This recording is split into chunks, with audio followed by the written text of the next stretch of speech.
Hello, everybody.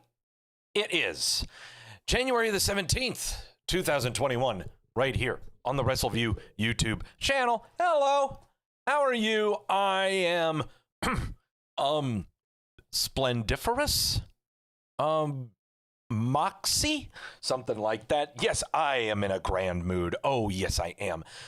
For personal reasons, very good, but outside of on the show, well, we'll talk about that in a little bit. I am Doug Lackey, veteran columnist of Wrestleview.com and the co-host of Wrestleview Live, which airs during every WWE and NXT pay-per-view live right here on the Wrestleview YouTube channel because we do a watch-along during those events, and then the effervescent editor-in-chief Mike Tedesco joins me afterwards to provide his commentary after he has been live reviewing and live recapping the show on Wrestleview.com. So join me live during Royal Rumble in a couple of weeks for all the funs and the stuffs. Yes. Oh boy, have we got a show. Oh boy. First off, I want to give big thank yous to everyone who is friends of mine on the Facebooks. And also, if you follow me on the Twitter, thank you so much for all of the congratulations after Deanna and I closed on our brand new home last Thursday. Thank you all so very much. Seriously, we love you all for all of the hearts and the likes and the tweets and all of that stuff. Thank you all so much. We're getting prepared to move into the new abode. Final day in the apartment is March the 8th, I believe, March 3rd or March 8th, but plenty of time to move in and everything. And I'm hoping to have my new studio set up before then. So hopefully we won't miss anything. Got the internet set up at the new house. Oh God, it's so much better. So man, cannot wait for that. So once again, thank you all so much for the likes and congratulations and stuff. It really, really means a lot. But today on the show, 5 things to pay attention to from last week's pro wrestling television. And number 1 is something you may be noticing it right now during the NFL playoff games that are happening. So yes, there's going to be intertwining here. It's in conjunction with that. So yes, you may have noticed it during the playoff games, but you're definitely going to notice it when I bring it up on the top 5. News and headlines from the past week that came down the hopper from last week's show. Some people still with companies, some people no longer with companies, some people no longer going to be with a company because they've retired. WrestleMania has got a 3-year schedule now. We know where WrestleMania is going to be this year, 2022 and 2023. So we're going to go over, have some fun with that. The day has come. Ladies and gentlemen, history is also being made today because we christen a brand new golden gallon on the WWE milk carton. The day has come once again. Oh boy, and history is made today. Golden gallon number 4. Let you know what the heck that's all about in a little bit. And we're frighteningly close to a 5th one.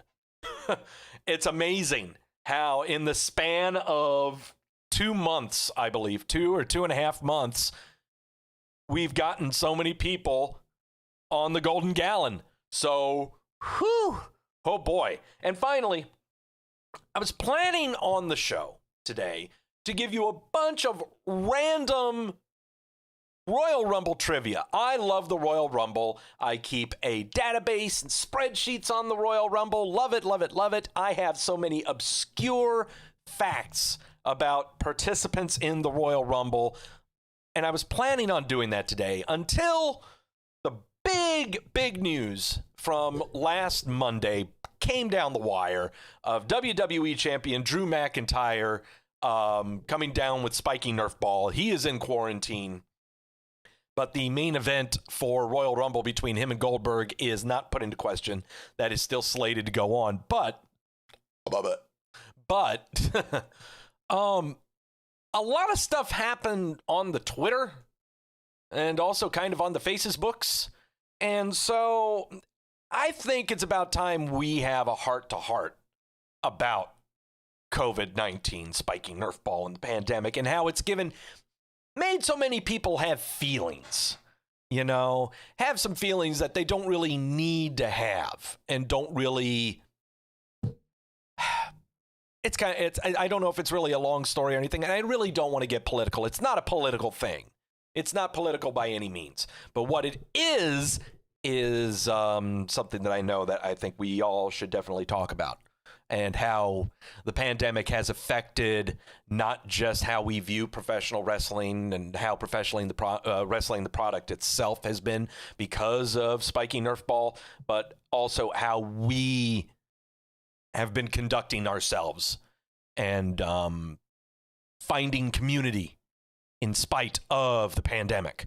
And so kind of talk about that and try to talk some people away from the cliff. Okay, there's been a lot of people peering over the cliff, and some have jumped over it willingly. So I'm going to try to pull you back a little bit and, try not to go too nuts. All right, so that's going to be the show. But of course, before we get into the show, I got to get the pleasantries out of the way first. If you're in the chat room now, you say wee. If you're not in the chat room, there's not a damn thing I can do about that. Who all is in the chat room right now? Bring them in. Bring them in, guys. Come on. I know you've been filing in. I know you're in there. You always do it prematurely, but you gotta wait for me. I see Jamel. I think I saw Randy. Who else is in there? Come on, you want to let yourselves be known because you're also goddamn special. I see Andrew. I see Gills. I see who else? I know you're in there. I'm not going to tell the number, but I know it's pretty big. I see Daniel. Wee! Who else is in there? There's Mashoon. Wee! Who else? Who else is frog splashing into this sumbitch? Where are you? Where are you? Yes, Jamel, absolutely agree. Yes, make sure you like this video too. And if you haven't subscribed, what the hell is your problem? Subscribe to the Wrestleview YouTube channel. We are not going to spam you or anything like that. We just like to have fun and talk the pro wrestling and not to get too full of ourselves and, not take things too seriously. Grash! Helping me out so much with the golden gallons and the milk carton. Whee! Yeah! All right. That's good. That's good. Okay. So that's what's on the docket for the show today. Also, no tequila. This is a tequila-free show. Thank God. Dang, how long has it been since I've had a tequila-free show? Holy crap. But we may need to watch out for that because, of course, the Royal Rumble is coming up. I got to make predictions, and we know I'm probably going to lose on that. So, yeah. But even though this is a tequila-free show, it sure as hell is not a sober one. So what are the sources today? Well, we are in for a treat today.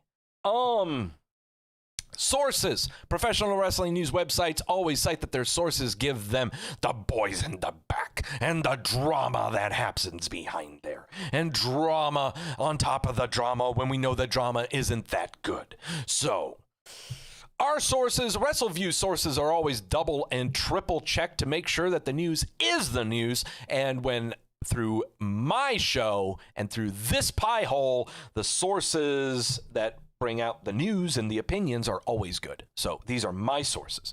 We are in for a treat because I bought a 4-pack that was $22. I didn't even know it. I just saw it and went, ooh, mine. Holy crap. I did not know it was that much, but it's going to be damn well worth it. Yes. $22 4-pack, guys. You know this is going to be good. From Founders Brewery. I believe this is out of Grand Rapids. Is this where we're from? I believe so. I think so. Barrel aged. Where is it? Malt beverage. No, okay. From Founders Brewery. Who procure the fabulous KBS. The Kentucky Breakfast Stout. One of my favorite wintertime beers. We have the KBS Maple Mackinac Fudge. KBS, Kentucky Bourbon Stout. Kentucky Breakfast Stout. Kentucky Breakfast Stout, Maple Mackinac Fudge. Doug, what the hell is this? All right, here we go.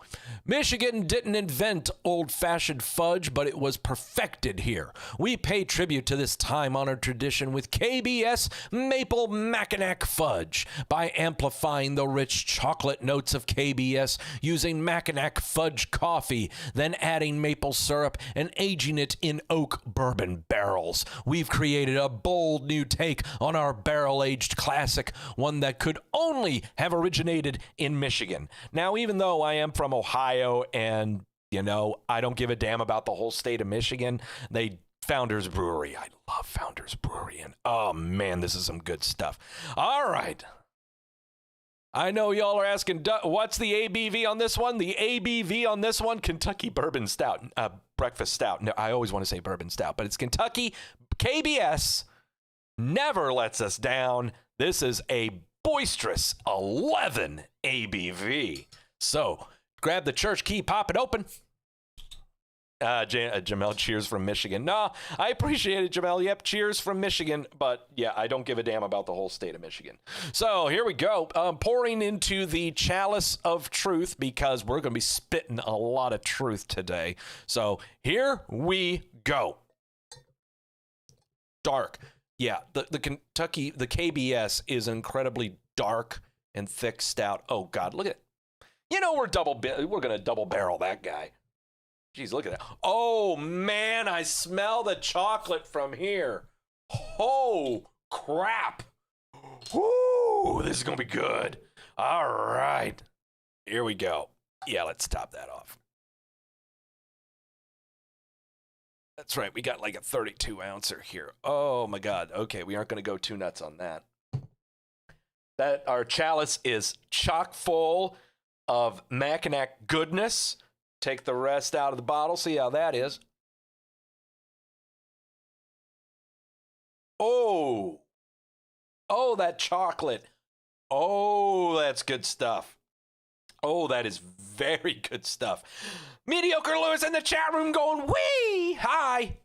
Oh, boy. This is going to be a good show, kids. This is going to be a good one. Oh, that's good stuff. Oh, that's very, very good. Definitely worth the $22. All right. Oh, saw Jamel ask, and I will go ahead and bring it up. Yes, the Fantasy Rumble.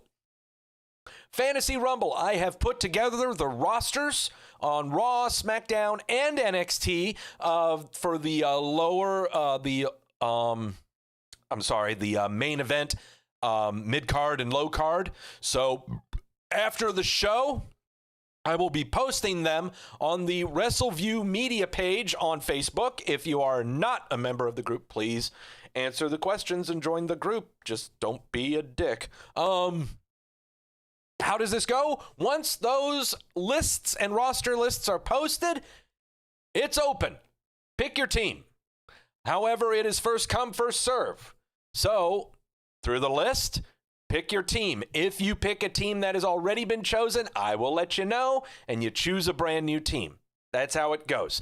The roster and the lists, you have 2 weeks to select your team. It is closed when the pre-show of the Royal Rumble hits. Pre-show of Royal Rumble at 6 o'clock in 2 weeks, closed. Teams are locked in, okay? But you can always change up your team throughout these next 2 weeks. But remember, first come, first serve. That's how it is. That's how we do it. So, all right. Yeah, I'll get those lists posted up after the show tonight. All right. Top 5 from last week. Debuts happening. Really good matches. Matches. And something you need to pay attention to for years to come in live television.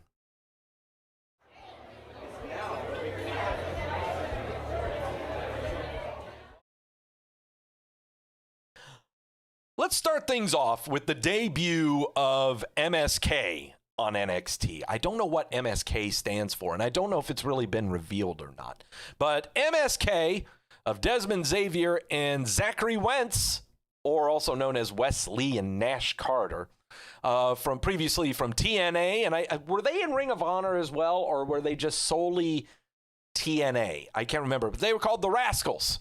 Okay, and when I heard that these guys had been signed by the WWE, I immediately went, oh, great, it's Young Bucks light. You know, it's Young Bucks, but now they're only 5'8" or 5'9". Great, more little critters that are just going to be doing moves for the sake of doing moves. And also was thinking, too, oh, great, a little critter tag team. How long is this going to last? Is this something we're just going to see on 205 Live? I mean, are they really going to be on NXT doing tag team matches? Or is this just a little critter thing? This is all I really know. The match that they had for the Dusty Rhodes Tag Team Classic was going against the team of Jake Atlas and Isaiah Swerve Scott. Very interesting match. Okay, I don't mind little critter matches. I don't mind cruiserweight matches. Seriously, I don't. I just don't like moves for the sake of doing moves. I don't like no selling. Fucking makes me angry. Okay, but then I dial it back and don't get angry because you're watching professional wrestling. If you're getting angry watching professional wrestling, then there's something wrong with you. But my take on MSK's first match, that was fun. Against another little critter tag team, it was pretty fun. They sold. They're good on the selling. Not doing moves for the sake of doing moves. Their move set is not incredibly far-fetched. It's not like fucking Spanish flies and Canadian destroyers left and right. That was a fun match. I'm just trying to remember who they are potentially facing is the only thing. I think they're facing Killian Dane and Drake Maverick. Is that who they're facing? I'm trying to remember. If you guys are free to look it up there, looking up the bracket for the Dusty Rhodes Tag Team Classic. Who is MSK facing in the next round? I believe it's Drake Maverick and Killian Dane. I am not sure. But all that I really do know is that when you debut little critters and you have them debuting against other little critters, yes, the moves and everything are awesome. The techniques are great. And, it's athleticism at its finest. But then when you have them against normal-sized people like myself, who stand at least 6'2", 6'3", and weigh over little critter weight, it's not gonna be as showing offy, not as show offy and as athletic and not as flippy dippy. Yeah, that big 6'3" guy may not do that Spanish fly that you want to do. So yeah, I don't get me wrong, Randy just saying it in the chat room. Don't get me wrong. I love big fellas tossing around little critters. I love seeing little critters pinball off of big people. Love it. Don't get me wrong. But if you're anticipating for the little critters to have really athletic matches against the big guys, stop. And Andrew, yeah, that's right. Yeah, they're going against Killian Dane and Drake Maverick. Killian Dane is going to be tossing these guys around? Sign me up. Sign me up. Sign me up. Killian Dane gets to toss around not just Drake Maverick, but these two guys as well? Hell yeah, sign me up. But yeah, that was from the NXT show from last Wednesday. From Monday Night Raw. Look, so Drew McIntyre came down with Spiky Nerfball. He is in quarantine. And so WWE Creative pressed the emergency release button. The flares went off. And Triple H shows up to start off the show. Randy Orton comes out and challenges him. So the two of them have a quote-unquote fight to end the show. Not a match. No referee. Just a fight. I guess Triple H trying to get revenge for all of the legends that Randy Orton was, talking down to from the previous week. Yeah, was Monday Night Raw last week bad? Yes. Yes, Monday Night Raw was bad. And a lot of the commentary I saw about Raw was that it seemed like they were just doing the show on the fly. That everything was just by the seat of their pants. That nothing was really thought out. Even though we had Alexa Bliss go all yoga fire on Randy Orton's face. Even though we had, I think the Hurt Business doing some stuff. Bobo Lashley and Matt Riddle kind of quelching that little program real quick. Elias and Jeff Hardy again? Look, I totally get the complaint that Monday Night Raw last week sounds like it was really booked on the fly because there wasn't a lot of new things. But was it really booked on the fly? What was the show supposed to be? If Drew McIntyre was healthy, what do you think the show would have been? They booked a match between Drew McIntyre and Randy Orton to be on the show. So, what was it supposed to be? If we still got Drew versus Randall, wouldn't it have ended the same way? And even with Drew McIntyre being in quarantine, does that really affect anything else going on with the show? I guess what I'm trying to say is it doesn't really matter if Drew was in quarantine or not. It's going to be a bad show. It was going to be bad. Which tells me, was it a good hire to bring Pritchard into this? Or really is Pritchard not really doing anything? And this is really all Vince's doing. Or maybe Vince has nothing to do with it. Maybe they are just being lazy as all hell. I mean, again, it's not like with Monday Night Raw, if you, again, put Drew McIntyre there in the place of Triple H, nothing changes. The only thing that really changes is all of the time that was spent on monologues and updates from Drew McIntyre. Maybe Goldberg made a live appearance. Maybe he did. I don't know. We had a big clip show monologue clip show vignette about how great he is. Raw is becoming incredibly tough to stomach. And yeah, I know the old story, it's an old story. Breaking news, Doug, Raw is bad. Well, yeah, Raw is always bad because everyone watches Raw. Said it before. Raw is always horrible because everyone watches Raw. But I don't know what we do. I guess we got to wait until after the Royal Rumble for there to be a shakeup of sorts. I mean, Drew McIntyre's beating Goldberg at Royal Rumble, right? We're not going to have a rematch of that at WrestleMania, are we? Can't imagine so. Really don't know what's going to be happening. But one thing I do know. It's not because of Drew McIntyre being in quarantine that Monday Night Raw stunk. Raw was going to stink regardless of it. Now let's talk about the show that's really, really good. Let's talk about the show that has seriously been blowing off the hinges the past month. And that's Friday Night SmackDown. Okay, seriously. The roster is 2/3 as big as Monday Night Raw's, and yet they seem to put out way better programs and have way better talent that's been growing naturally and organically. It's just flowing so seamlessly. For example, what I'm bringing up here is Apollo Crews talking some smack to Big E, who was wearing his Ghostbusters cardigan, lying on a couch with a mini fridge, eating fruit out of a bowl.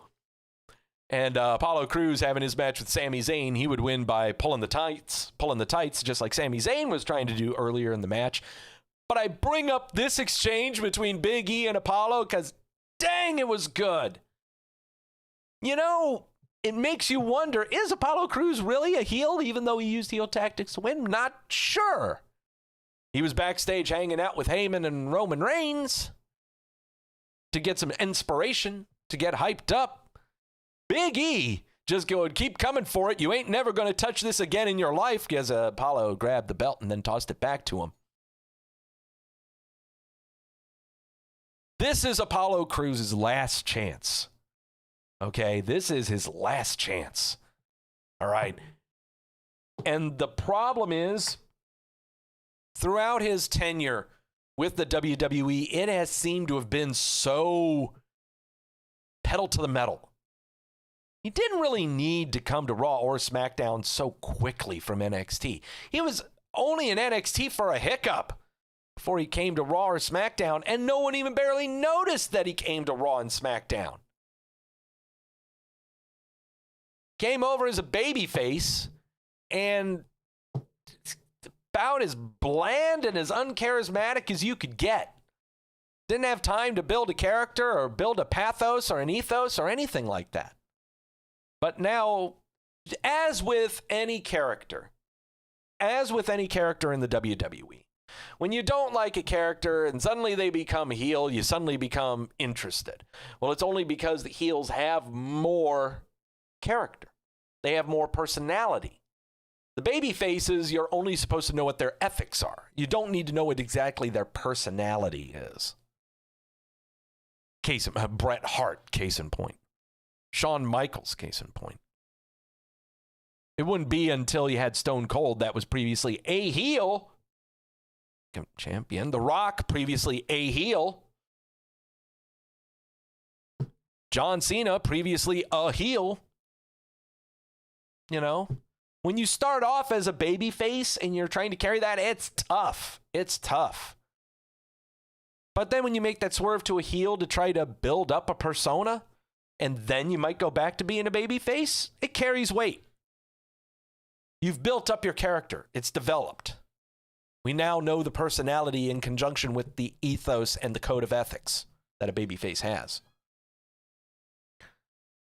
Apollo Crews, this is going to be interesting to see how this all pans out. Gil's asking, do we think he'll join Roman? Oh, probably.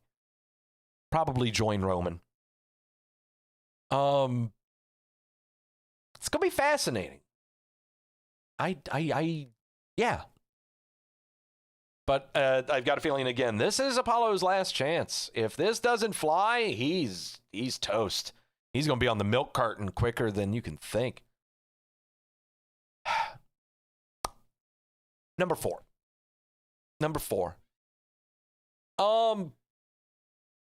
A while, but not long ago, I said we had a potential match of the year candidate already, with Raquel Gonzalez versus Rhea Ripley in a last woman standing match on NXT. I think that was that a couple of weeks ago. Well, it's been dethroned immediately by Daniel Bryan versus Cesaro from last Friday's SmackDown.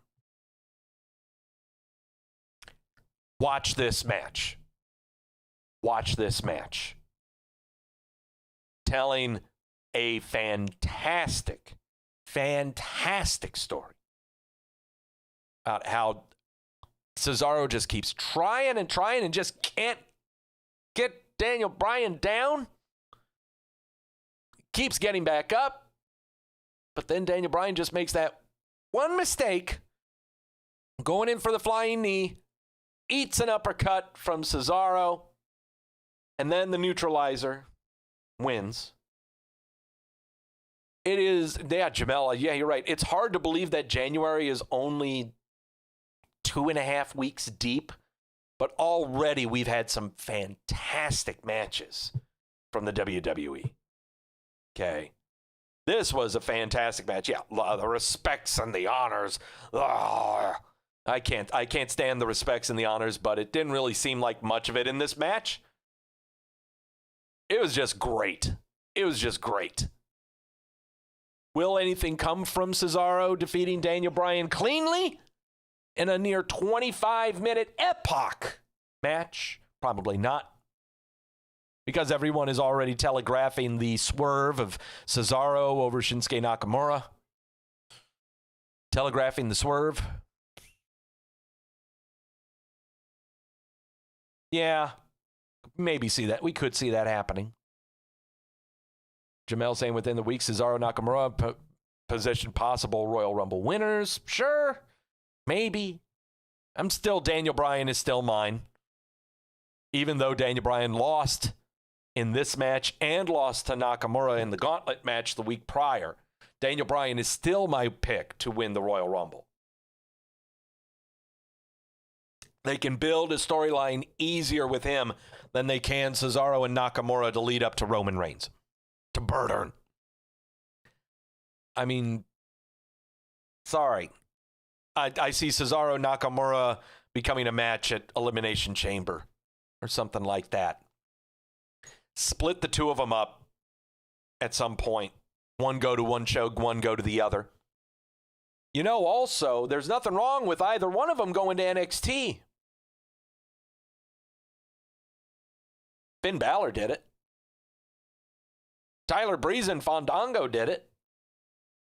It's something I've touted 18 months ago, that people should be going from Raw or SmackDown to NXT. Why not? So that's kind of what I see fantasy booking-wise going with Cesaro and Nakamura, is the two of them will have a match. And then one of them is going to end up going to NXT. One of the two. I personally would like to see Nakamura go back to NXT. I think Nakamura is a perfect fit in NXT because there's no such thing as faces or heels. Personality doesn't really mean much. All that matters is you just do moves for the sake of doing moves, and you do finisher kickouts, and that's about it. Cesaro has built himself up to where he could go to Raw and legitimately go after Drew McIntyre. I would not have Cesaro stay on SmackDown to go after Roman Reigns. No. And we've tried so hard in the past to give Cesaro a personality of some kind. And here's what's worse. Okay, sure, it's tough being a babyface and debuting as a babyface, and you only know the pathos and code of ethics.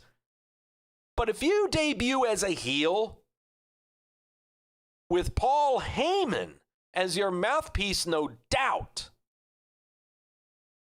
I mean, I'm sorry, it wasn't that. It was Zeb Coulter. You debut, and gosh, you debut as a heel, and you just fell flat. I think he had Oksana by his side, and he touted that he was very smart and he knew a lot of languages. Then he stood by Zeb Coulter and Jack Swagger. Then after that goes with Paul Heyman. Then after that, he's on his own, and he's got a James Bond-like entrance. Then they paired him up with Sheamus, and that's when it flew. It was pairing up with Sheamus, but again, the only personality that we have is that he's European. That's it. He's European and he's strong. Okay? Wow, Doug, you just described Sheamus. Sheamus has built up a character way more than what Cesaro has.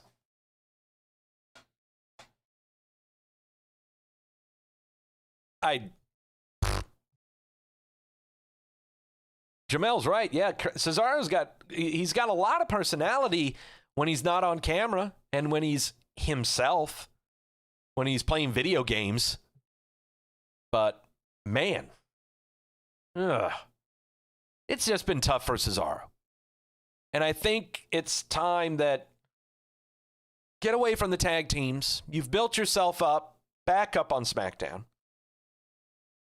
Have him in a match against Nakamura, go over Nakamura, then have him go to Raw. And have him vie for Drew McIntyre. And you could have a good, long program with McIntyre. Good, long one. Finally, number one thing you'd want to pay attention to from television is specifically from Friday Night SmackDown, but you've been seeing it on the playoff football games this weekend. Kit Dyson in the chat room going, wee! You've been seeing this with the camera work on the field, not in the crane cameras overlooking the top of the field for your football games, but on the field. They're in the close-ups when people are breaking for huddles or walking away from the sidelines. And that is the 8K camera. Look at the zoom and the fade out on this entrance by Apollo Crews. Just the definition of this camera and separating out the depths is breathtaking. This is what we're going to be seeing on every show from Raw and SmackDown. Every one of them. Shots like these during entrances. These are fantastic shots. Here's the other one with Roman Reigns walking down with his entourage. Just that fade out from behind and the entourage on the front. Definition on the belt. Definition. It is fantastic. This is stuff, and if you watch on the playoff football games, that you're seeing the same thing. Players coming from the sidelines, and you see just the gleaming of the helmets, definition on the jerseys, and popping out from the fade out behind of, the team on the sidelines and the stands and stuff like that. We're going to be seeing a lot more of this. Okay. And this is a high dollar. This is a lot of production for this. Okay. Something to really, really keep your eye on. You won't see it on NXT, but you're going to see this a lot for WrestleMania as well. Yeah, this is going to be all over with WrestleMania. And in fact, I really love these shots a lot more than the previous shots that we would have, to where everything was the same definition and you could see how empty everything looked. How on the floors of the ramps, you could see the floors. It felt like they were in an incredibly empty space. With this, not so much. Really cool stuff. I'm kind of fascinated by it. I'm sorry, this is not really meant for radio. It's more meant for video, but yeah. Pretty cool stuff. Those are the 5 things to pay attention to from the WWE television. News, headlines, people leaving companies, people rejoining companies, people not going to companies because they ain't working anymore. And some people just can't get their shit together.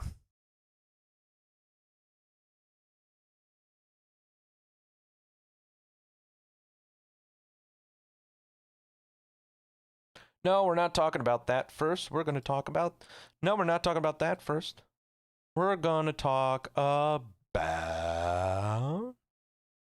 Where is it? There it is. Start things off with the breaking news that came down yesterday about the schedule of WrestleMania. This year will be the WrestleMania that we were supposed to have last year. Well, yeah. The one that we were supposed to have at Raymond James Stadium, that was all pirate themed and stuff. Well, we're getting it. We're going to get that. Now, it's probably not going to be in a full stadium. Granted, it doesn't even seem like there's going to be anyone there, period. Unless they've given people their tickets and given them a refund. I mean, unless the people that, used to have tickets can get them back. But the problem is, I think it's only going to be at a quarter capacity. Which means you probably only have 6,000 fans, something like that. But still, Raymond James Stadium this year for WrestleMania on the 10th and 11th of April. And then WrestleMania 2022 is going to be at Jerry World, over at Jerry Jones's living room, the AT&T Stadium in Dallas or Arlington, whichever you prefer. And then in 2023 will be WrestleMania at SoFi Stadium in LA, that was the WrestleMania we were supposed to have this year. But because of Spiky Nerfball and the pandemic, the stadium has not been completely built yet. So we got to wait another 2 years until that happens. Will we ever get to, will we be at full capacity by 2023? Absolutely not. I don't see any of this going away for another 3 to 5 years. Even with a rollout of vaccines and stuff like that, it's going to take for a long time. No. We will not get back to quote unquote normal for another 3 to 5 years. No, don't see it happening. No. So 20% capacity is what Andrew's telling me for the Super Bowl. So yeah, 20% capacity. Yeah, you're looking at about between 5,000-6,000 fans. So don't really know if they're going to really sell any tickets. Don't know if they're really going to sell any tickets for that. I'm not sure. SoFi's built, they just aren't allowing fans. Okay. Hey, were you on the WWE Network and you were trying to watch WrestleMania 24, but you couldn't find it? What the dealio? Well, the reason you couldn't find it last week on the WWE Network was because there was a music rights issue. According to PW Insider, WrestleMania 24 had been temporarily pulled due to a segment with music rights that the WWE held that was coming to a contractual end. Also being said that the WWE had to re-edit said segment. Well, update from that brings us to the musical rights related to Floyd Mayweather's theme in the match between Floyd and Mayweather and The Big Show is why. So that's why. They just had to edit out the music. So I believe it's back on. Yeah, it's back on in streaming, but it was temporarily pulled to be edited out with Mayweather's theme. Yeah. There's a lot of talk that we could have about the DMCA and music rights, but no, that's okay. The YouTube Gestapo lets you guys know that I've been playing stuff on my stuff that's not good. Copyrights. Former Ring of Honor champion Dalton Castle is reportedly a free agent. According to the news was first tweeted out 2 Thursdays ago by James Stewart at 98.5 The Sports Hub of Boston, WBZ-FM. Then reported 2 days later by Wrestling Inc. F4 Dub Online is also reporting that he's a free agent. Okay, so there you go. Doug, would you bring Dalton Castle to the WWE? Only if his boys are coming with him.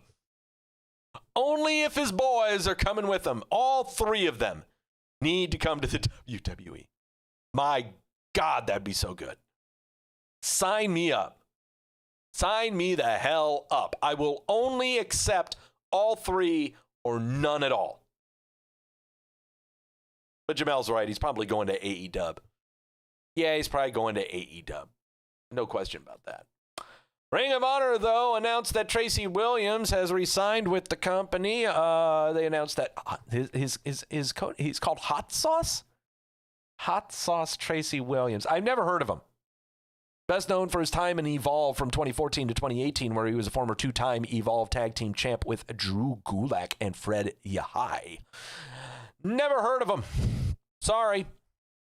Never heard of him, and he needs to get that shoulder harness thingy off. I'm sure his shoulder is fine now. Madison Rayne confirmed her retirement from Impact Wrestling during the Hard to Kill pre-show. Hard to Kill was their little pay-per-view that I think they had yesterday.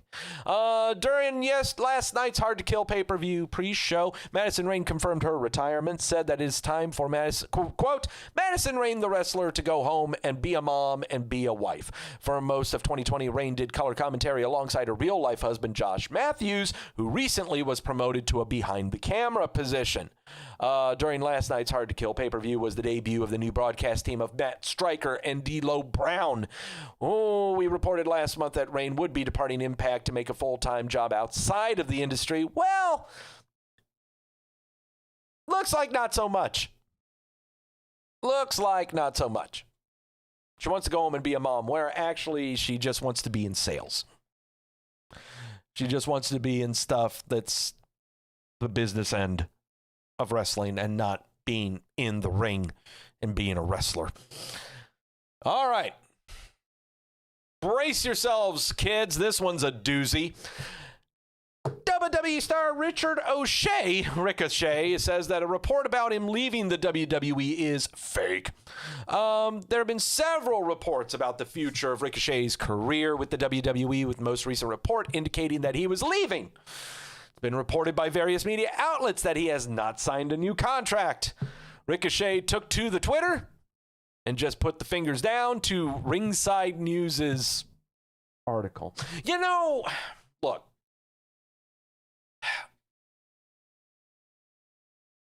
First off, number one, Ringside News on the Twitter has always been a cesspool. Has never been reliable from the get-go. So that's number one. Number two, we've got a lot of other things we're going to talk about when it comes to Richard O'Shea. But number three, why does everyone suddenly give a damn about Richard O'Shea? Why does everyone suddenly give a damn about him? Why weren't you talking about him 2-3 months ago when he was hardly on television at all? You know, he has been just on and off television for almost every 2 or 3 weeks. He narrowly misses the WWE milk carton. Narrowly misses. He's been mired in a program with Retribution for the past 2.5 months. He has also been mired in programs involving Apollo Crews, Mustafa Ali, you name it.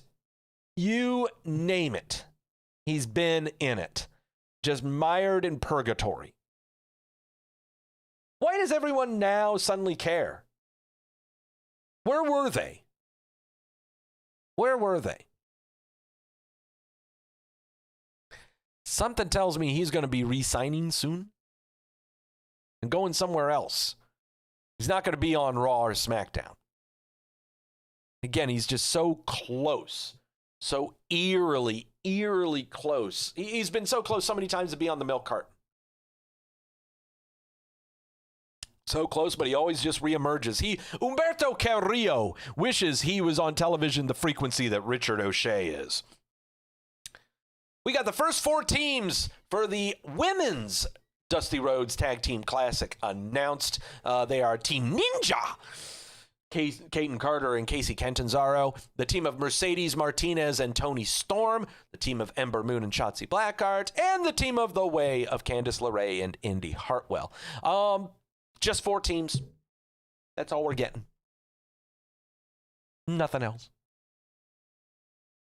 We couldn't make it an 8-team tournament because there aren't enough women on the roster to warrant such. Saw so many people calling for, well, why aren't Shayna and Nia Jax in there? Why aren't Natalya and Tamina in there? Why aren't they? Because it's NXT, kids. It's not the main Raw. It's not Raw or SmackDown. That's why. They're completely different shows, completely different entities, completely different brands, completely different shows, completely different action altogether. Shut up. And, of course, we had the news of the new announced team with Impact. Finally, on the business side, new trademarks for the WWE. I always love looking at the trademarks because we learn things. We have the new trademarks that are going to be affiliated with the Superstar Spectacular that's going to be airing for India Network, Sony India Networks. Because WWE has signed a lucrative deal with Sony India Networks that I'm sure will be taking the place of the lucrative contract they had with Saudi Arabia. Oh, I'm sorry, South Dakota. I'm not allowed to say Saudi Arabia. I'm sorry about that. The new trademarks are Giant Zanjeer, Dilsher Shanky, and Guru Raj. Dilsher Shanky. That's a first and a last name. Dilsher Shanky. Shanky. Huh. I thought we had some weird names in professional wrestling, but Dilsher Shanky. Giant Zanjeer. That's not hard to pronounce at all. Zanjeer. Ginger. Giant ginger. Is it a giant ginger? Are they going to have a giant ginger in India? Ooh. And Guru Raj, because of course, India, you got to have a guru of some kind. There's got to be a shaman or a guru. I mean, Jesus Christ. This is professional wrestling. There's no way we would be any more, racially stereotypical than to have a guru. I mean, for fuck's sake, wasn't that Jinder Mahal? Wasn't he a guru of some kind? Yeah. PW Insider is reporting that the Superstar Spectacle will air on Indian Republic Day, Tuesday, January the 26th at 8 p.m. local time in India. It's indicated that this event is going to be taped at the Capitol Wrestling Center in Orlando, Florida, sometime around January the 21st, so sometime this week. Also being said that there have been plans to do tapings over several days, so sure. Don't see why not. Length of the show probably going to be 1.5 to 2 hours. It'll be in both English and Hindi on Sony 10.1 and 10.3.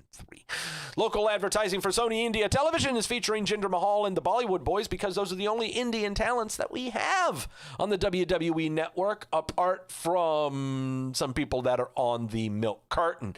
News on the injury front that was confirmed by the guy with the weird chest.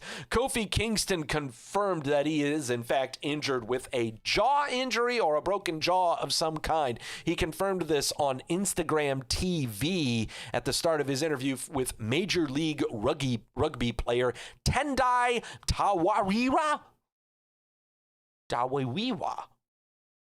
Kingston said, quote, "I gotta apologize because I feel like I'm talking out of the side of my mouth and I'm dealing with a jaw injury right now and my mouth is only closing on one side. So if I sound kind of funny, that's why." So apparently a broken jaw is what it looks like. We could expect to see him. He's going to be out for a few months. That's basically what we're gathering from that. So looking on the injury list, CJ in the chat room going, "Wee, your timing is impeccable." On the injury front, Becky Lynch is no longer pregnant. She shot that tiny human out of her tom-tom about a month ago. She should be back in time for WrestleMania. Jinder Mahal, reparative surgery on his right knee. That is the same knee that he ruptured his patella on. This is way back in October that he went on the shelf. He is now advertising for the Superstar Spectacle. So we should be seeing him back in the ring very soon. Edge, torn tricep. He'll be back for WrestleMania times, we think. Ivar, clavicle injury, potential neck stinger. If his career is not over, he'll be back in time for SummerSlam. Braun Strowman, cleanup surgery on his left knee. He'll be back for Elimination Chamber. And the Kofi Kingston with the broken jaw, I'm slating him for WrestleMania as well. Chelsea Green, broken wrist. The same wrist she injured in 2019 during the same spot where she fell off the apron and used her wrist to break her fall on the floor. We're not going to see her back until Elimination Chamber. Naomi, an emergency myomectomy. We will see her hopefully in time for the Royal Rumble.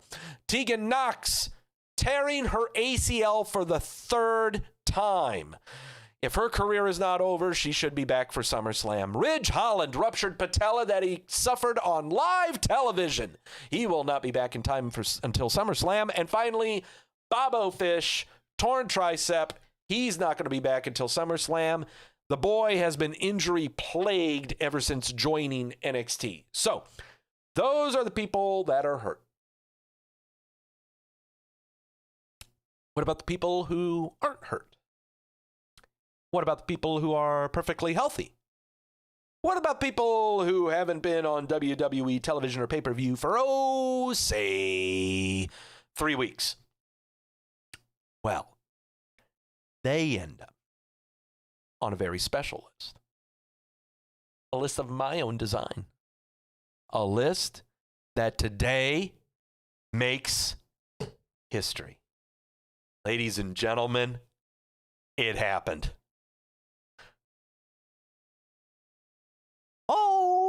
Welcome aboard to the back of my back permanently, Vanessa.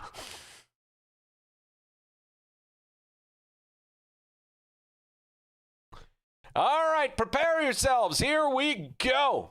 Let's start things off with Drake Maverick. This one really should not shock.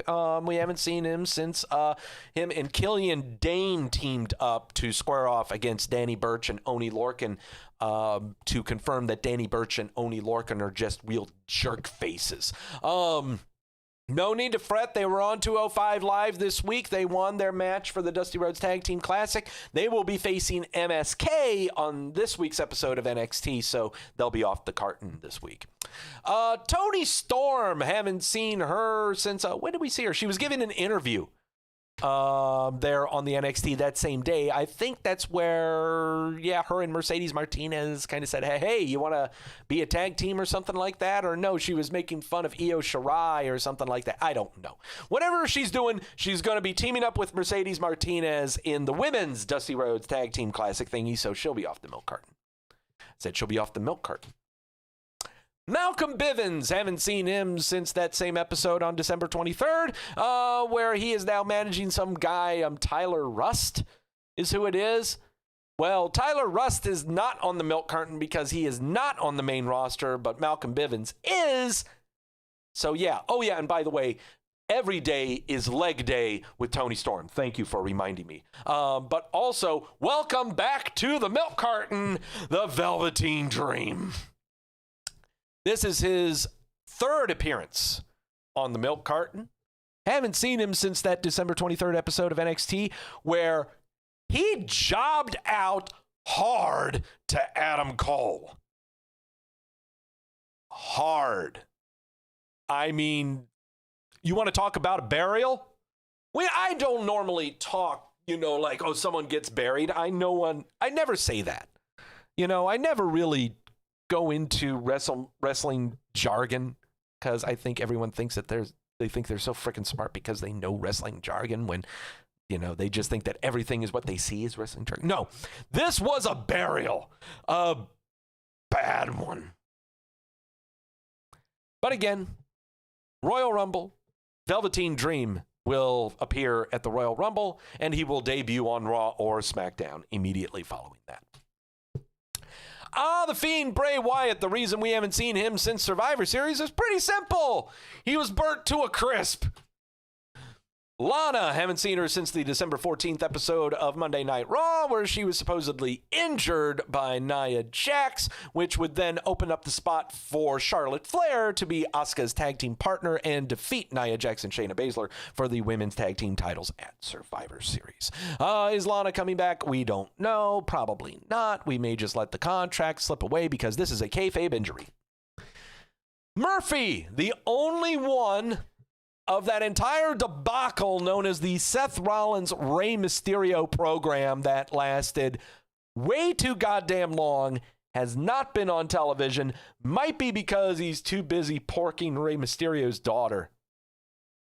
It's per storyline, right? It's per storyline, right? That's why he's not on TV, right? For over a month. I mean, Dominic and Rey Mysterio are on television. They're busy doing something against Baron Corbin. But what about Murph? Murph is too busy having fun with a 19-year-old. Ew. That is right? Yeah. Humberto Carrillo, we haven't seen him since the November 22nd Survivor Series, where he took part in a battle royale during the pre-show. He's the only one in that battle royale who has not been on television since. Jimmy Uso, haven't seen him since Survivor Series, where he was doing some kind of backstage segment outside of Roman Reigns' bird, outside of his locker room. He's still recovering from knee surgery on his right knee, but he should be coming back to action very, very soon. Seth Rollins, haven't seen him since Survivor Series, where he was the first one eliminated in the men's Survivor Series match, and he became a martyr. The only reason we are doing that is because we're keeping him off camera. He's celebrating the birth of his child with Becky Lynch, giving him some time off, and while that time off is done, he can return to SmackDown, and no one will remember what an asshole he was so that he can face off against Roman Reigns for the Universal title. That's not going to be for a while, though. If he's not appearing on television anytime before WrestleMania, that's what's happening. Or he could be winning the Royal Rumble. Arturo Ruas. Haven't seen him since the November 18th episode of NXT where he faced off against Kushida. Why? I don't know. I don't know why that match happened. It was in order to make someone a thing, but Kushida won, so Kushida's still on TV, and apparently he could be a thing. But I don't know what the hell Arturo Ruas is. Titus O'Neil, haven't seen him since the November 9th episode of Monday Night Raw, where he faced off against Bobo Lashley because he took umbrage of not joining the Hurt Business, even though he's done so much to the community of Tampa, Florida. He's fed them, he's clothed them, he's employed them, he's educated them, he has cured them of all disease, including COVID-19, leukemia, and halitosis. He does everything. Just his suit alone has saved so many lives. It doesn't matter what Titus O'Neil does. Okay, it really doesn't. He's a great human being. It doesn't matter if he's on TV or not.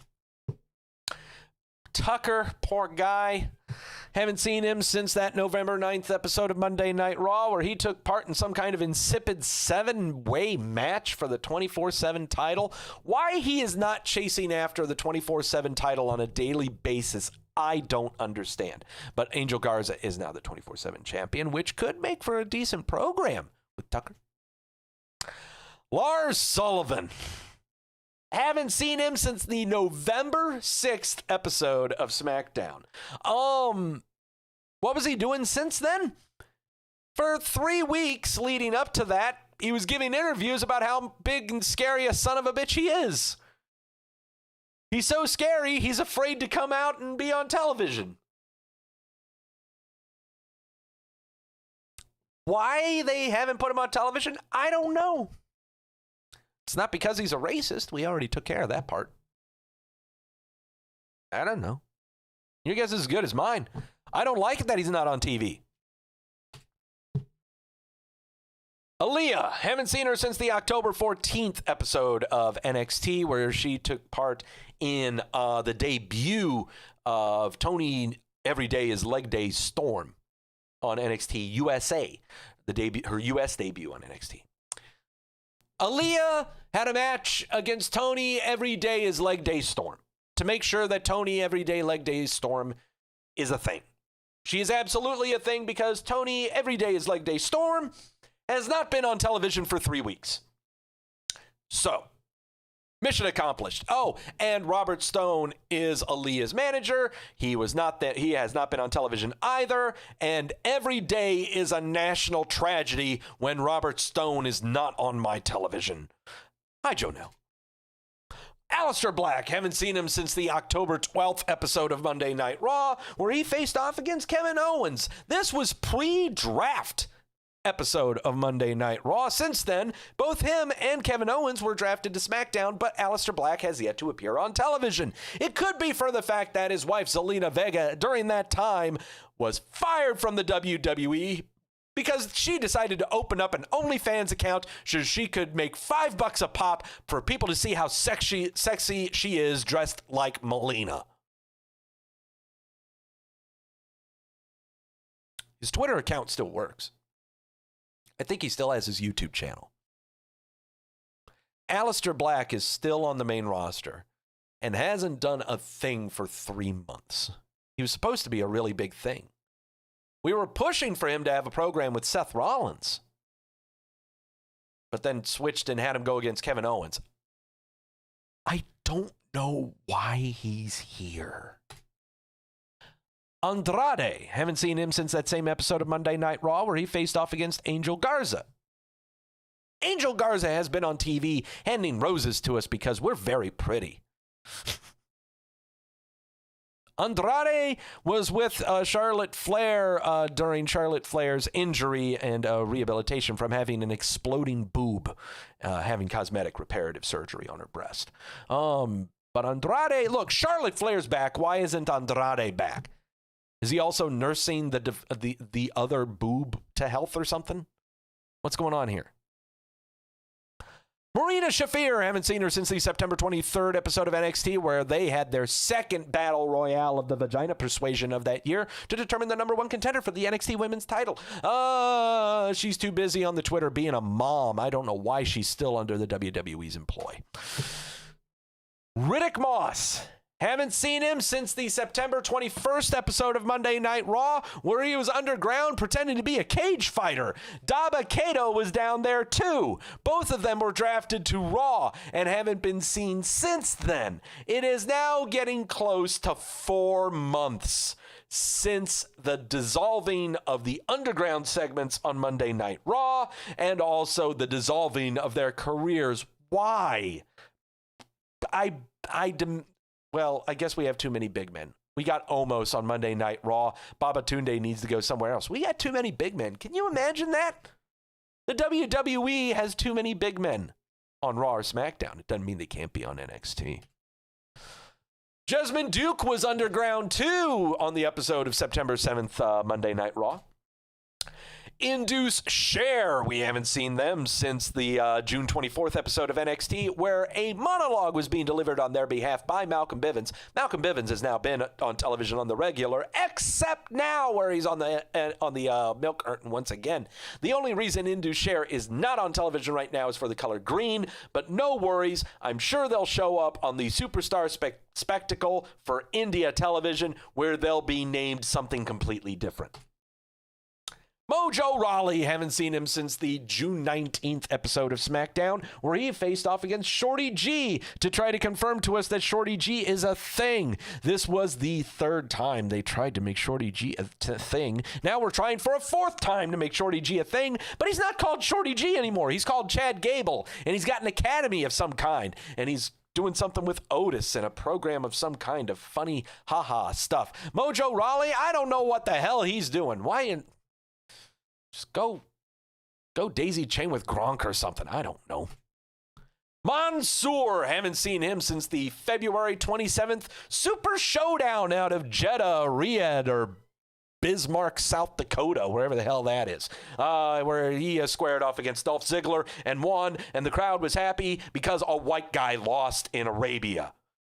That's how you do it, okay? But it also confirms the fact that Mansoor only performs in his home country of South Dakota.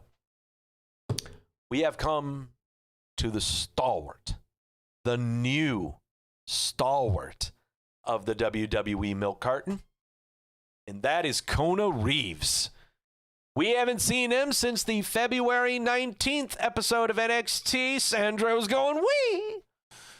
February 19th episode of NXT, where he took a powder to Keith Lee, the new NXT North American champion, in less than 25 seconds. What are we, about 5 weeks away? Are we 5 weeks away from christening Golden Gallon number 5? 1, 2, 3, 4. Yeah, we're 5 weeks away. 5 weeks away from christening another brand new Golden Gallon. But ladies and gentlemen, it's not the time to be counting down. It is not the time to be worrying about the future. It is only time to cherish the present.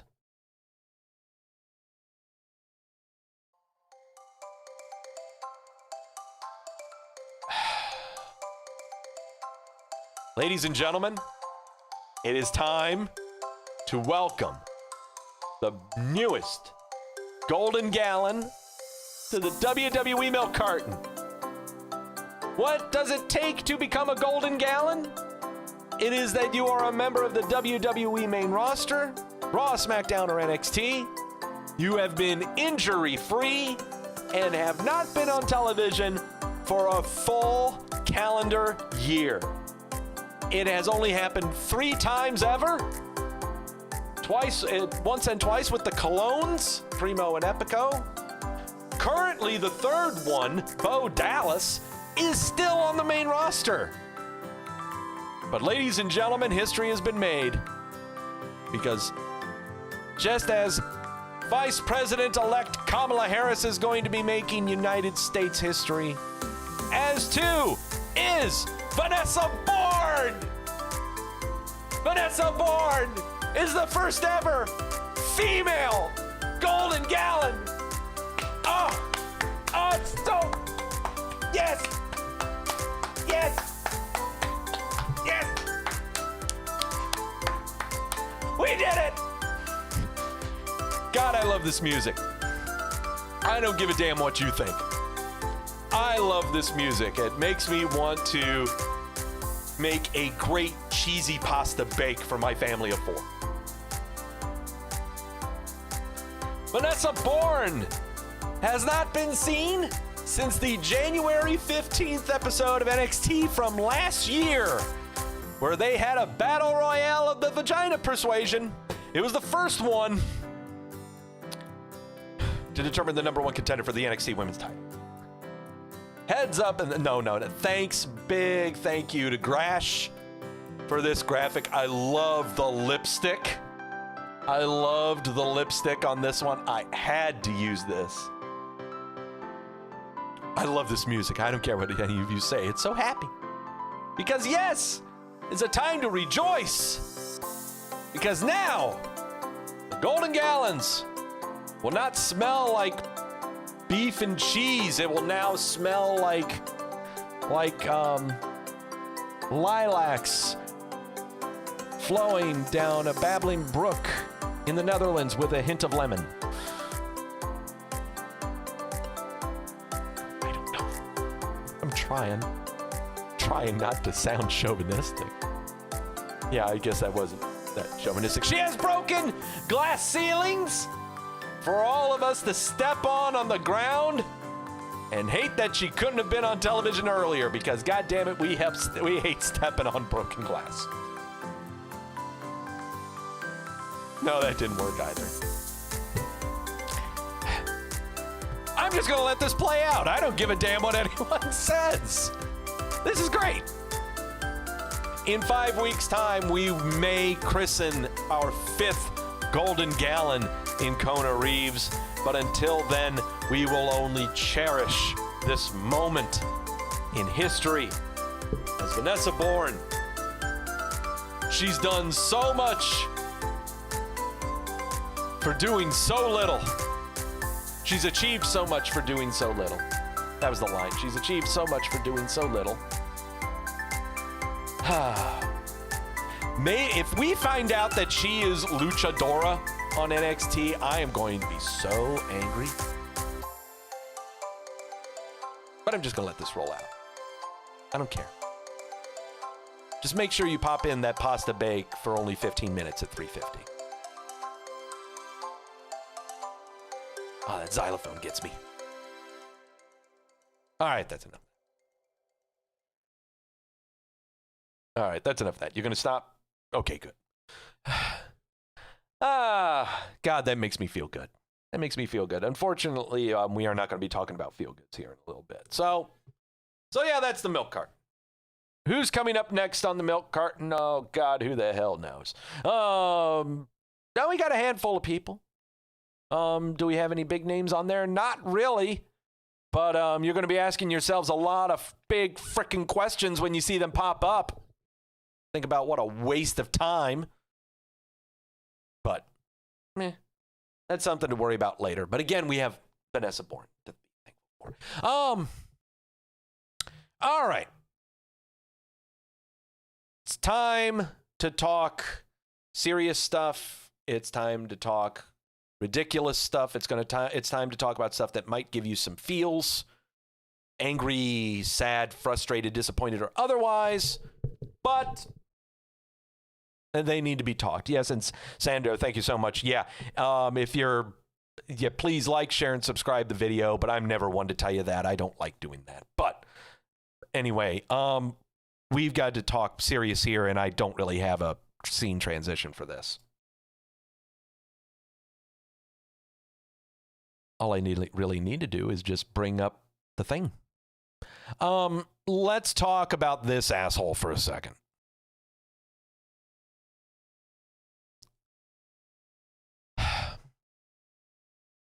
This thing has ravaged all of our daily lives. Okay. And this time that I'm going to use to talk about this is not to talk about what should have been done, what could have been done, what should have been said, what could have been said. That's pointless now. That's irrelevant. That's not going to help in the matter. That's not going to help us in our daily lives. But what we can do is first come to terms with how much the coronavirus has impacted our lives emotionally, financially, and otherwise. Lewis going to tap out. See you later.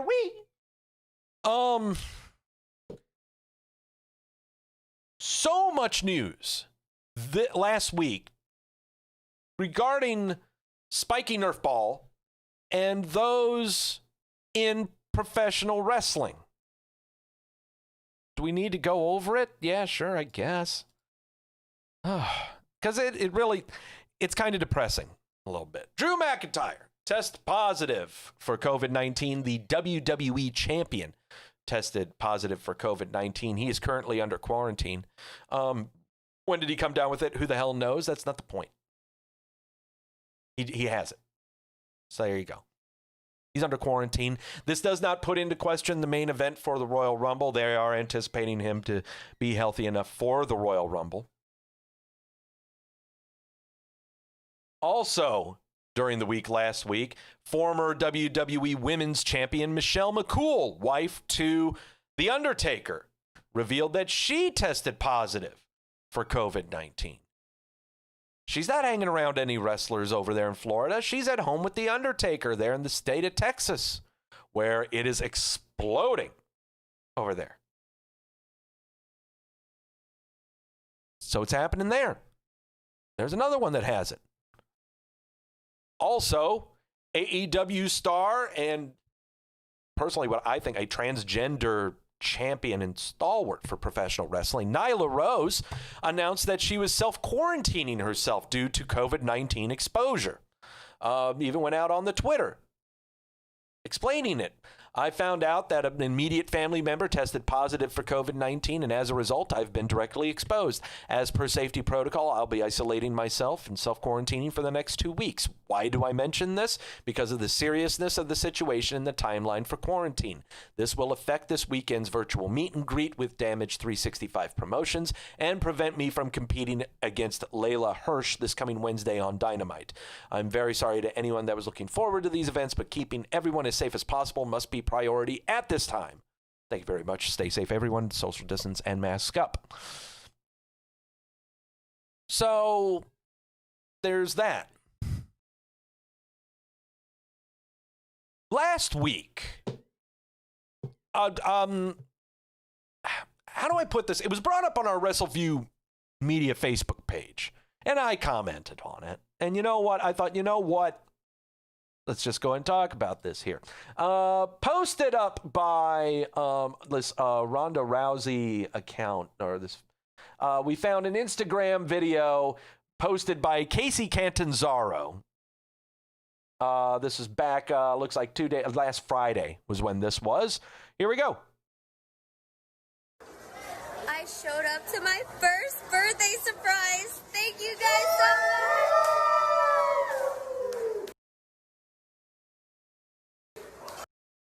So, what's the deal? Everyone's just celebrating a birthday there. Well, that joker there holding up his glass and everything, that is Richard O'Shea. You know, the one that everyone's worried about what his contract is going to be. You know, when his contract is expiring and didn't really give a damn about him for the last 3 or 4 months, but now suddenly seem to care. So, when everyone saw Richard O'Shea at this birthday gathering that's at a restaurant, and they're in Orlando. Guys, thank you guys so much. And it looks to be a party of 16. Looks like a party of 16. So sweet. It is so sweet, yes. So, there was this.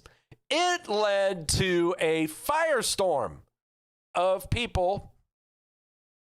Literally not even a week after Drew tests positive, they post a message for him saying to take it seriously. I really like her, Caden and Ricochet, but man, they're making it hard. That was stupid. There was literally an outbreak in NXT. Yeah, not even a week after Drew tests positive. Why have I never even thought to post this whenever this stuff happens? Literally my favorite. I don't understand why people are still eating in restaurants when COVID cases are still extremely high. Yeah, it's not a good idea to have this many people together, even if they don't have to wear masks at a table. Ridiculous. I've lost my respect for them. I thought Casey and, let's see, here, have I been living in an alternate reality or something? Because I swear down there is a pandemic or something. Y'all just assume that they're all just going to get for, fire Katie, fine Richard O'Shea. I mean, just down the line, people just going after him, face palming about this. Casey Catanzaro replied to one of these comments on the Instagram when someone said, "So, are you planning to get COVID for your birthday too? Fan of you both, but this is absolutely irresponsible." Casey Catanzaro replied with, "I get COVID tested every single week, at least once a week. The same goes for almost everyone at that table because we work together. We followed all of the guidelines, wore our masks until we got to our area, and did everything we were supposed to. So I don't appreciate the attack from everybody."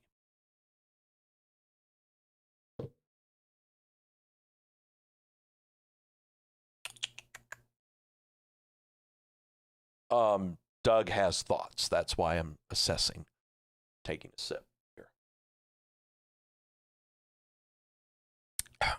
Chris Jericho admitted that he also tested positive for COVID-19 last September. There was a breakout in AEW as well. And yes, there have been breakouts in NXT and the WWE. And yes, I myself have been with Mike when it comes to the protocols that the WWE never had regarding COVID. Okay, we have drilled into them. How do we put this? Oh, I know exactly how to put this.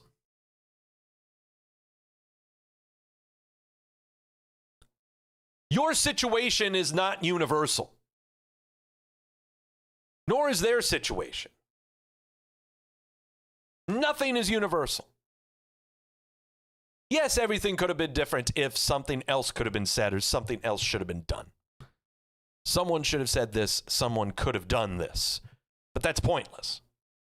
What we have is right now, where we have different states with different protocols, different states with different heightened ends of tension with this pandemic. Yes, cases are increasing. Why are they increasing? Well, Jesus Christ, let's go on down the line. Halloween was on Saturday. Thanksgiving, Christmas fell on a Saturday. New Year's Eve parties that fell on a Saturday. People getting together.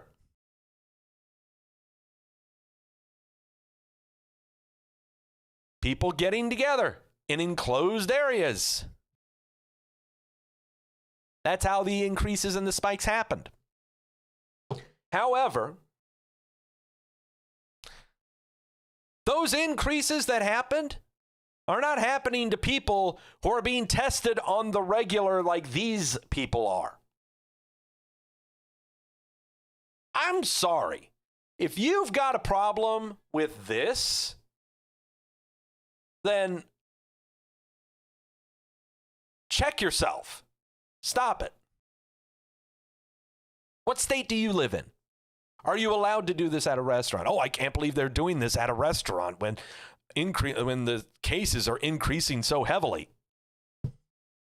I can't believe you're going out to a grocery store. I can't believe you're going out at all.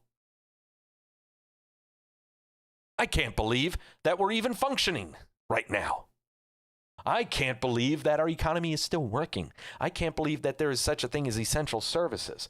I can't believe.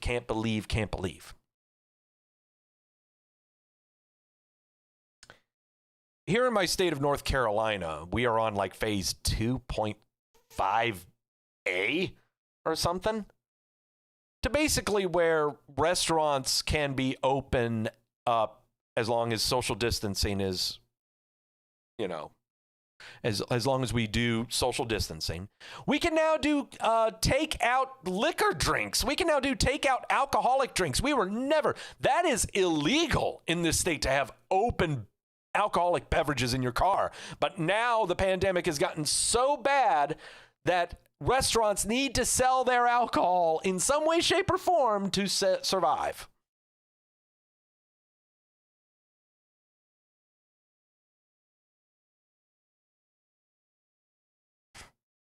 There is no such thing as a universal protocol. And you cannot police human behavior. You can't. It's impossible to. Here in North Carolina, we do have indoor dining. Hell, dear God, not but a handful of weeks ago, I went out to celebrate Deanna's sister's birthday with her family and others, and we were in a party of 16 in a restaurant that had other people in it. They had a salad bar open. I didn't go to the salad bar. I mean, that's the line that I draw. Quite frankly, the restaurant wasn't that good. I had their 16-ounce prime rib. It was bland as hell.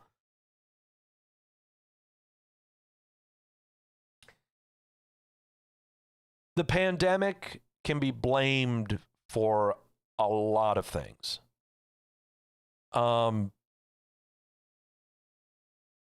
loss of being able to socialize and gather is the hardest of all. That is the hardest hit of all of them. And yes, everyone's lost their jobs. People are being evicted from their homes. Yes, I totally understand. Those are all much, much dire factors. But the biggest of all of them is the lack of socializing. Because without the lack of socializing, people are led to form their opinions and form ethos and pathos in ways that are unhealthy. If you are not able to socialize with other people, and whether it be in restaurants, church, bar, grocery store, you name it, where you would socialize with other people, it's in those gatherings that information is shared in the most honest and trustworthy way. No other means of information is transferred in a more trustworthy and honest way than face-to-face human interaction. Tone of voice, cadence, facial expression, nonverbal cues, tension or no tension. That's where the most essential information for your life is exchanged, in social interaction. When you have taken away that form of communication, the only form of communication you have right then left is what I'm doing right now. And the only form of information gathering that you have is this or this. Confirmation, validation, verification, everything in a little handheld device here. But doesn't give you the pure human interaction that being with a person physically can. Post-production cleans up so much on these devices. Editing can clean up so much.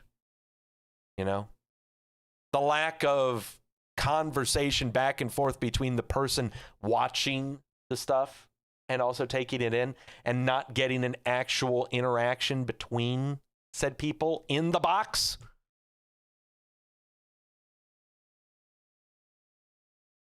It's what leads to the state of humanity that we have right now. It's what leads to so many people believing the things they believe in. There are a lot of situations we would not be in if it weren't for the pandemic. Yes, of course, everyone would still have a job, because everyone would not have to worry about not having a roof over their head. Well, the one thing we would have no problems in is questioning information, questioning sources. So many people have lost friendships and lost family members through this pandemic, either via the pandemic of people dying or otherwise. So everyone reacting to this and going apeshit bonkers about how they just don't care, how they've lost respect for everyone who is at that table celebrating Casey Catanzaro's birthday. And how they believe they're showing disregard for humanity. Stop it. Just stop it. Just stop. Okay? Stop. We don't need... No. Then you're not helping. Okay? You don't really need to say anything. All you need to do is take stock of this video. And then if someone comes down with it, we've got a way to trace. But don't chastise people for wanting to socialize. Don't scold people for they're following protocol. There's nothing they're doing wrong. I haven't done anything wrong. You going to scold me?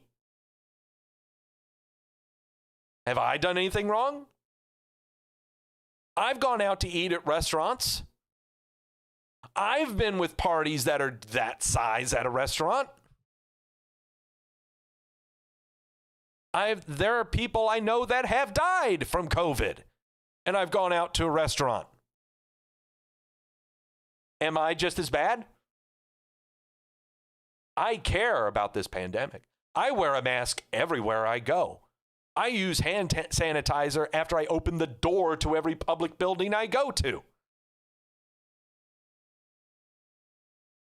I end my show with wear a mask, don't be an asshole, and think of others before yourself. Am I just as bad?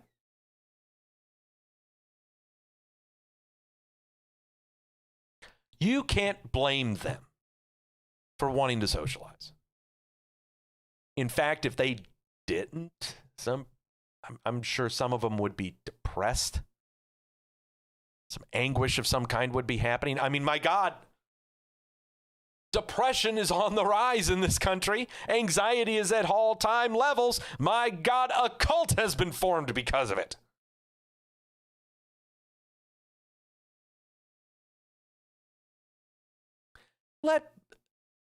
There's a difference between the different videos you see online of the anti-maskers. I mean, we had a viral video happen right here in my town of Mooresville, North Carolina. The video was taken on New Year's Eve of some jack-off at Walmart in line, bitching about why he doesn't want to wear a mask. The manager asked him to leave. He's arguing with everyone around him. The 7-year-old to a mother is videotaping him, and the 7-year-old blurps out, why can't you stop being a jerk?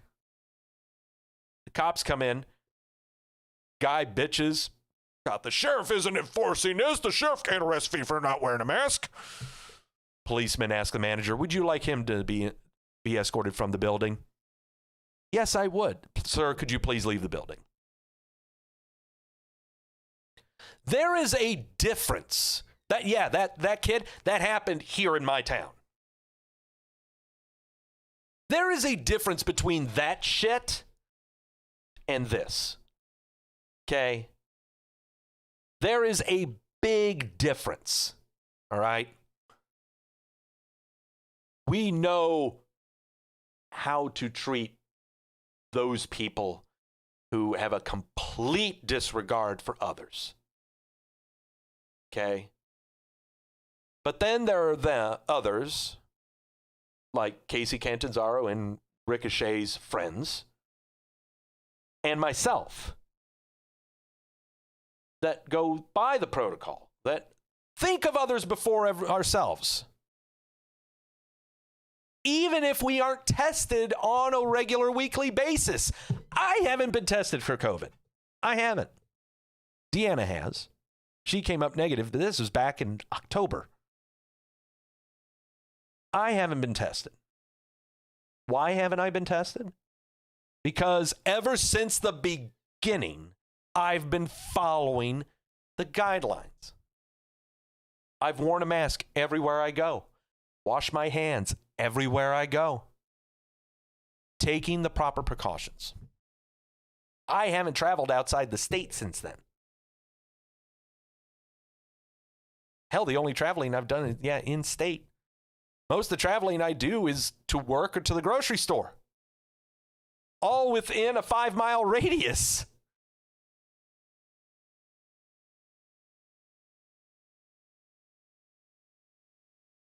I don't understand why attacking Casey Catanzaro, Ricochet, and others. I don't get it. The only reason I can think of is because you're jealous. Because you would like to have that. Because you would like to socially interact with a party that large in a restaurant. What's keeping you? What's keeping you? Oh, I can't do it in my state. Well, hop in your car and drive to a state that does. Not saying you have to fly. Don't fly. Drive. Everyone drives separate cars. Can be done. I understand your state may not have indoor dining, but there are states surrounding you that probably do.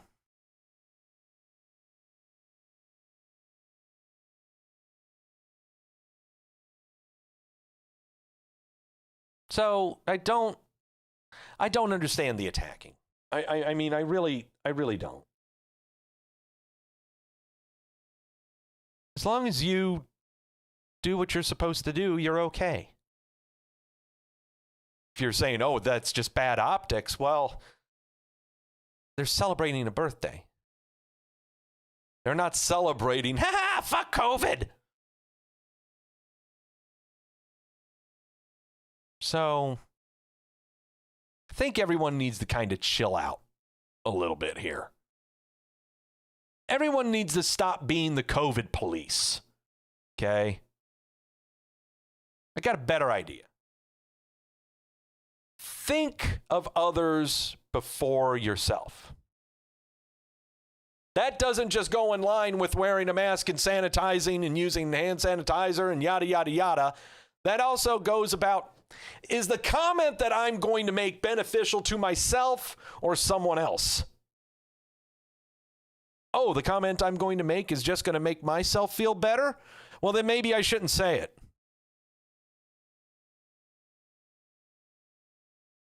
Don't scroll down.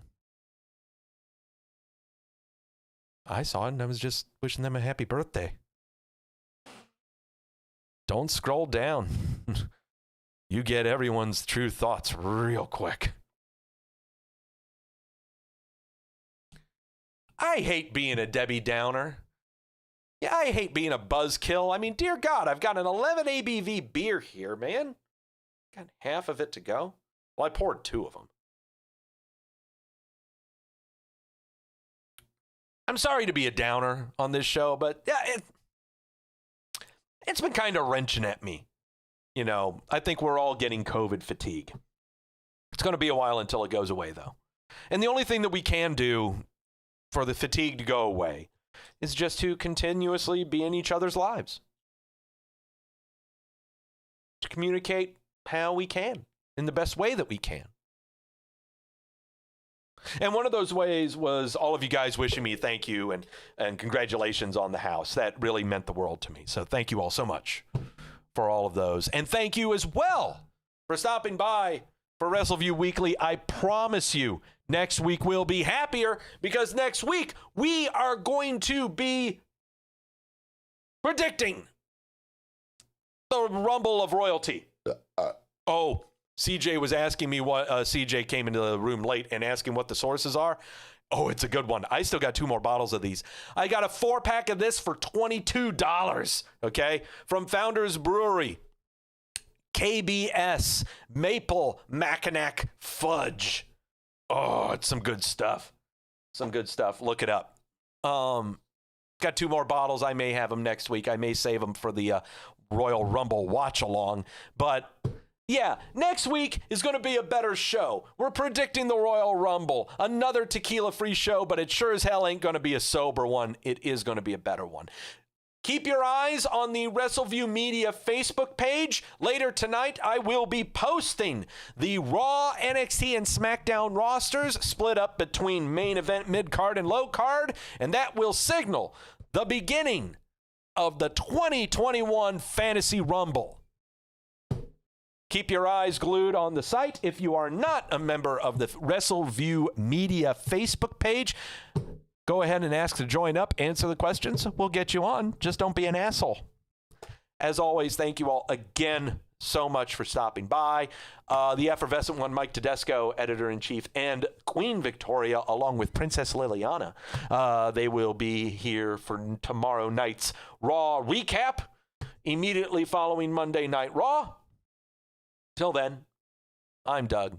I'm going to go put this in the chill a little bit, get my sources a little cooler. Wear a mask. Don't be an asshole. Think of others before yourself. Like, share, and subscribe. You can do all of those at the same time, or once you can change the sequence of how you do that. But again, thank you all so much for stopping by. And as always, for the love of God, know when you're being sold to.